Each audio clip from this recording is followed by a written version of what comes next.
Hey guys, welcome back to the video. In this video, we're breaking down She-Hulk Episode 1. So that's right, I'm going to be going into all things spoilers for She-Hulk Episode 1. So if you haven't already seen the newest episode, like this video and come back to it later. And also, before we get into it, if you guys are new here and you enjoy all my movie and TV show reviews, reactions, and breakdowns, make sure to subscribe and notifications on so you don't miss any time I upload a video or go live. Both wasting more time. Let's get into it. So right out of the gate, when She-Hulk was first announced, I was never the biggest fan of it. I was never anticipating it too much. It was never on my top anticipated MCU shows, but as I was for most of them, I was pretty excited for just the characters overall, their impacts on the MCU, and just what their futures could really be. And for that matter, I was actually very excited for She-Hulk because overall, I've liked Bruce Banner throughout the MCU, but of course, and I think everyone agrees with me on this one, over time, his character has gotten worse and worse and worse just in terms of character writing, development. But even just this first episode of She-Hulk alone, the amount of MCU lore gaps that are closed on Hulk, the amount of future setup on Hulk, I think there's so much possibility with his character still,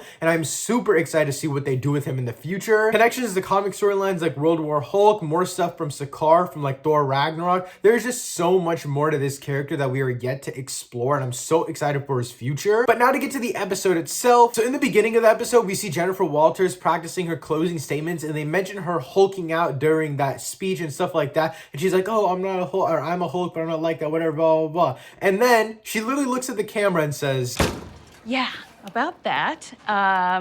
It's true. I am a Hulk. And I'm guessing you're not going to be able to focus on this fun lawyer show until you know all about that. So let me get you up to speed. And when they first mentioned that, I was really confused because I was like, oh, did it already happen? Or are they just mentioning her cousin or something like that? Is that a running joke or something like that? But it turns out that she's already Hulk. She's already She-Hulk. And the entire episode is a flashback, which I honestly really enjoyed, especially in a 9-episode format. I really like that decision to kind of already have us in present day, but then bring it all the way back. And through all of this, I really just like the way that we learn more about Bruce Banner as well. I'll also say really quickly, I love the fourth wall break so far, and apparently throughout the first 4 episodes, the fourth wall breaks get better and better and better, so I'm super excited for that. But we learned more about Bruce being able to turn back and forth from Hulk to Banner, and this is the same device that we saw in the post-credit scene for Shang-Chi. In Shang-Chi, a lot of people were predicting that, and I feel like a lot of people got that right. But not long after this, a Sakaar ship basically stops them, makes them get into a car wreck, and I'm going to talk about the origin for She-Hulk later, but this could be introducing the World War Hulk storyline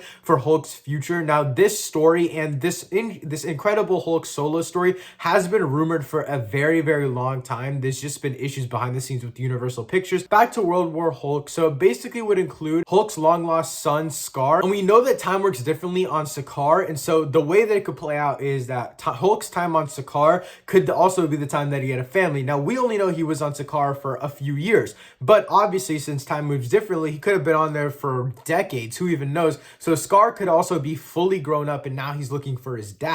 I think this would be a super cool storyline. I think there's a lot of potential, especially with Hulk's future in the MCU, and seeing him fight again later in this episode, which we will talk about and break down that entire fight. I'm so excited because Hulk just has so much potential as a character. Even in Infinity War, he was such a great character, but Endgame really, really set his character back for me. But now back to She-Hulk, of course, her origins, I really, really like it. So in the comics, she basically gets into a fight with a gang, and Hulk has to transfuse his blood into her to save her life. But the thing is, I don't think the Bruce Banner in the MCU would really do that because he knows that it could possibly kill her. But obviously later we find out that their genetic codes match up and stuff like that. That's why she didn't die due to his blood. But I actually like the car accident thing because it was also one thing where Jennifer Walters was trying to save Bruce and then his blood got into her, even though he was like, oh, don't touch me, don't touch me. I think that's what makes it really interesting, is that it was her good nature that still made her turn into Hulk. And I also like that it wasn't Bruce's choice because she can't hold that against him when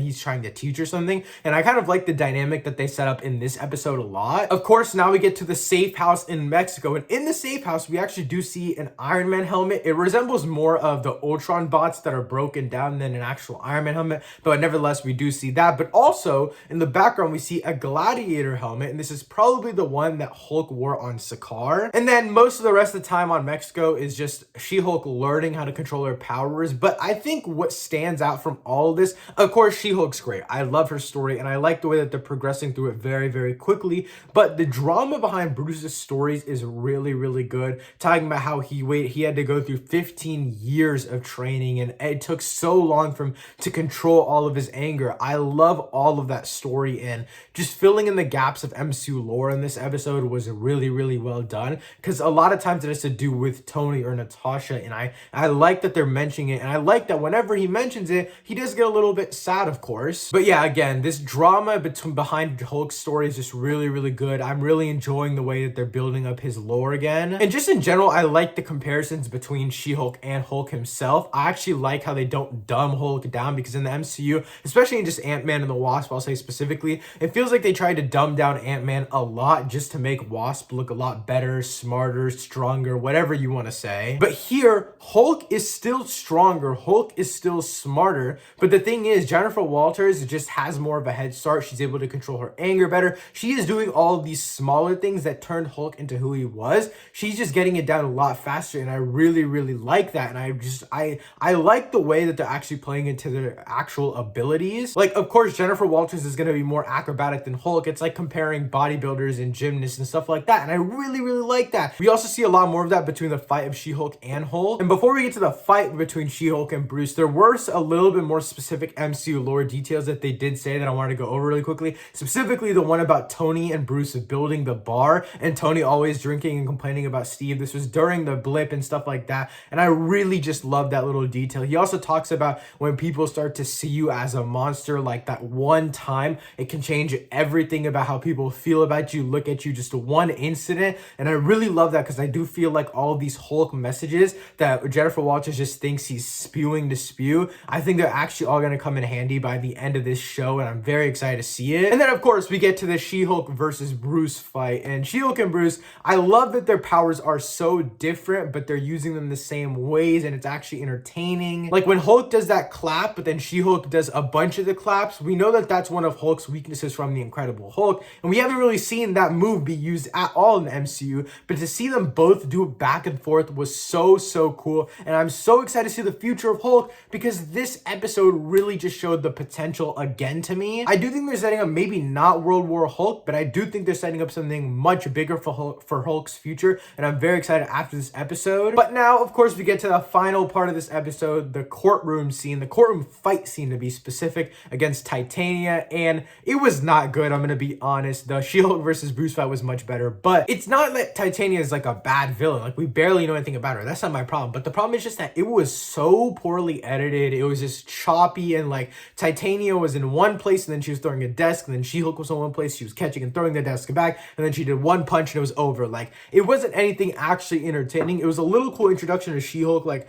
her decision making in that moment of whether she wants to turn into Hulk or not, like that's all cool, but the fight itself was very, very poorly executed in my opinion. But that's it for episode 1 of She-Hulk. Let me know you guys thought of episode 1 of She-Hulk in the comments down below. What was your favorite Easter egg moment part of the episode? And come back next week, because I'll be doing the same exact breakdown for episode 2. Thanks so much for watching. I'll see you next time. Peace.